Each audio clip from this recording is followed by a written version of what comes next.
अभी हम हैं नरेंद्र नगर में और यहाँ से चंबा की दूरी है 43 किलोमीटर। और ये है यहाँ के राजा नरेंद्र शाह जी का महल। और आज भी हम एक महल ही देखने जा रहे हैं जो कि टिहरी गढ़वाल के प्रताप नगर ब्लॉक में पड़ता है।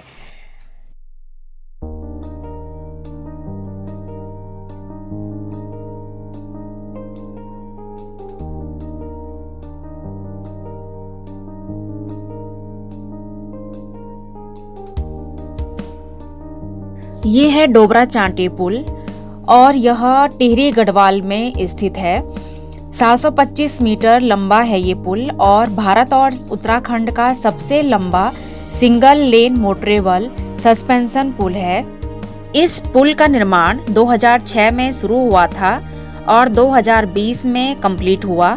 समुद्र तल से इसकी ऊंचाई 850 मीटर है। पर्यटन के हिसाब से एक अच्छा आकर्षण का केंद्र है। इस पुल को आधुनिक तकनीकी लाइट से सजाया गया है। रात के समय ये काफी खूबसूरत दिखाई देता है। यह देश का पहला ऐसा झूला पुल है जिसमें भारी वाहन भी चल सकते हैं। इसकी लागत 3 करोड़ रुपए है। साथ ही सुरक्षा की दृष्टि से सीसीटीवी कैमरे, स्ट्रीट लाइटें लगाई गई हैं। ये भागीरथी और भिलंगना के संगम पर बना हुआ है। प्रतापनगर के लोगों को इस पुल के निर्माण से काफी फायदा हुआ है। पहले उनको 5 घंटे लग जाते थे टिहरी आने में, लेकिन इस पुल के निर्माण से वो 1.5 घंटे में ही टिहरी पहुंच जाते हैं।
फाइनली हम पहुंच चुके हैं राजा के महल में और ये है राजा प्रताप शाह का महल।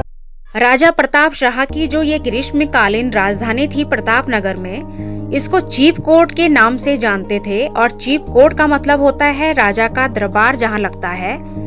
एक समय था जब यहाँ पर राजा का दरबार लगता था, लेकिन आज के समय में ये जगह गाय और भैंसों के लिए रात को रहने का स्थान मात्र रह गया है और दिन में यहाँ पर बच्चे क्रिकेट खेलते हैं, कुछ लोग यहाँ पिकनिक मनाने आते हैं, कुछ लोग सिर्फ घूमने के मकसद से आते हैं। लेकिन हमें आवश्यकता है कि ऐसी जो हमारी सांस्कृतिक धरोहरें हैं उनको संजोए रखने की, ताकि हम आने वाली पीढ़ी को ये सब दिखा सकें। जब महाराजा सुदर्शन शाह ने अपनी राजधानी टिहरी नगर में स्थापित की, तो इसके पश्चात उनके उत्तराधिकारियों प्रताप शाह, नरेंद्र शाह और कीर्ति शाह ने अपनी राजधानी क्रमशः प्रतापनगर में, नरेंद्र नगर में और कीर्ति नगर में स्थापित की।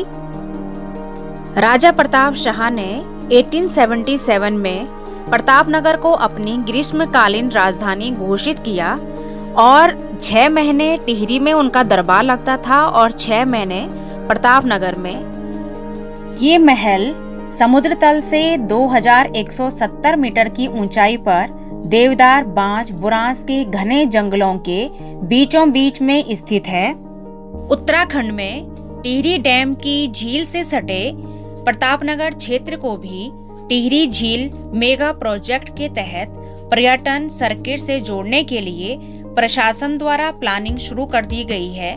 इससे पर्यटन को बढ़ावा मिल सकेगा। देखरेख और मेंटेनेंस के अभाव में प्रतापनगर का राजमहल और राज दरबार आज खंडहर की स्थिति में है, लेकिन अब टिहरी रियासत की इन धरोहरों को पर्यटन की दृष्टि से डेवलप किए जाने की योजना है और इनको म्यूजियम के तौर पर रखा जाएगा, ताकि टूरिस्ट यहाँ पर जब भी घूमने आए तो इस राज दरबार की बहुत अच्छी स्थिति को देखें। इस महल से जहाँ एक तरफ हिमालय के दर्शन होते हैं, वहीं दूसरी तरफ टिहरी झील के दर्शन भी होते हैं।